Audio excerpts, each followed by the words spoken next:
Hello दोस्तों, ये कहानी सुनकर जरूर कुछ सीख मिलेगी। ये कहानी है धोखे के बारे में। इस कहानी में एक बिजनेसमैन गांव के लोगों को धोखा देकर चला जाता है।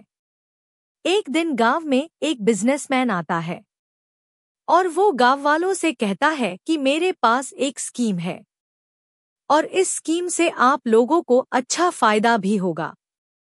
बिजनेसमैन की बातें सुनकर गांव वालों को उस स्कीम के बारे में जानने में दिलचस्पी दिखाई।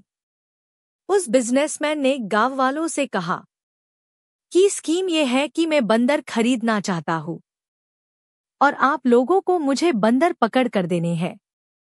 मैं हर एक बंदर का आपको 100 रुपया दूंगा। गांव के लोग खेती का काम करते थे, लेकिन उन सभी ने सोचा कि ये काम भी बुरा तो नहीं है।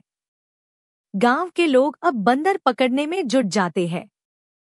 कोई एक बंदर पकड़ कर लाता है तो कोई 2 बंदर पकड़ कर लाता है तो कोई 5 बंदर पकड़ कर लाता है।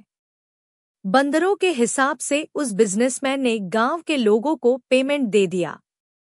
गांव के लोगों को भी ऐसा महसूस हुआ कि उन सभी को अपनी मेहनत के हिसाब से पैसे मिले हैं और ये बिजनेसमैन ईमानदार है। कुछ दिनों बाद वो बिजनेसमैन वापस गांव आता है।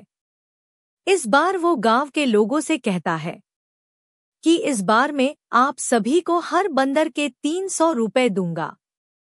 आपको मुझे बंदर पकड़ कर देने हैं। गांव के लोगों ने आपस में मिलकर ये तय किया कि हम ये काम करेंगे, किंतु इस बार बंदर इतने बचे ही नहीं थे, इसलिए उन लोगों को बंदर ढूंढने में दिक्कत हो रही थी। आस पास के गांव में से भी बंदर विलुप्त हो रहे थे। इस बार गांव के लोगों ने बंदर ढूंढने में बहुत मेहनत की, फिर भी पिछली बार की तुलना में इस बार कम बंदर मिले थे। अंत में गांव के लोगों को सफलता मिली और जिसने जितने बंदर पकड़े थे उसके हिसाब से बिजनेसमैन ने सभी को पैसे दे दिए। थोड़े दिनों बाद ये बिजनेसमैन फिर से गांव में आता है और गांव के लोगों से कहता है कि इस बार मैं आपको हर एक बंदर के 500 रुपए दूंगा। गांव वालों ने सोचा कि अब बंदर मिलने मुश्किल है, क्योंकि आसपास के गांव में भी अब बंदर नहीं रहे हैं।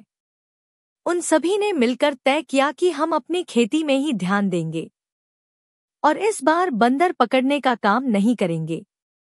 सभी ने इस बार बिजनेसमैन को मना कर दिया और कहा कि हम इस बार ये काम करना नहीं चाहते हैं, क्योंकि हमें अपनी खेती में ध्यान देना है।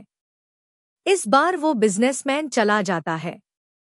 थोड़े दिनों बाद वो बिजनेसमैन फिर से गांव में आता है और वो इस बार गांव वालों से कहता है कि इस बार मैं आप सभी को हर एक बंदर के 2000 रुपए देने वाला हूँ।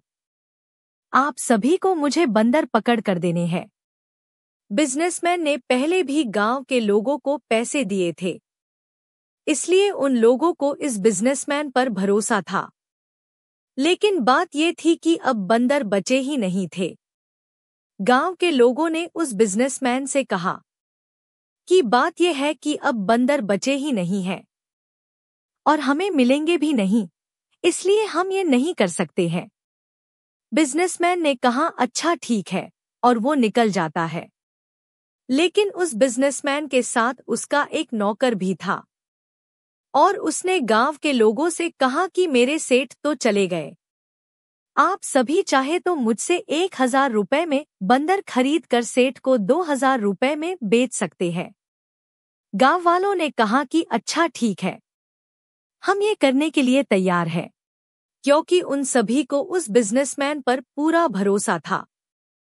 गांव के लोगों ने उस बिजनेसमैन के नौकर से बंदर खरीदे और वो नौकर भी बंदर देकर वहां से निकला गया। वो बिजनेसमैन वापस कभी भी उस गांव में बंदर खरीदने के लिए नहीं आता है। सच तो ये था कि वो बिजनेसमैन ही अपने नौकर को ऐसा करने के लिए बोल कर गया था। बिजनेसमैन और उनका नौकर दोनों मिलकर गांव के लोगों को धोखा देकर चले जाते हैं। इस कहानी से हमें ये सीख मिलती है कि हमें बिना कुछ सोचे किसी पर भी विश्वास नहीं कर लेना चाहिए, क्योंकि ऐसा करने से हमें अक्सर दूसरों से धोखा ही मिलता है। हमें किसी की बातों में नहीं आना चाहिए और किसी पे भरोसा करने से पहले 100 बार सोचना चाहिए। अगर आपको हमारी स्टोरी अच्छी लगी हो तो अपने दोस्तों के साथ भी शेयर कीजिए और कमेंट में ज़रूर बताइए कि कैसी लगी हमारी स्टोरी।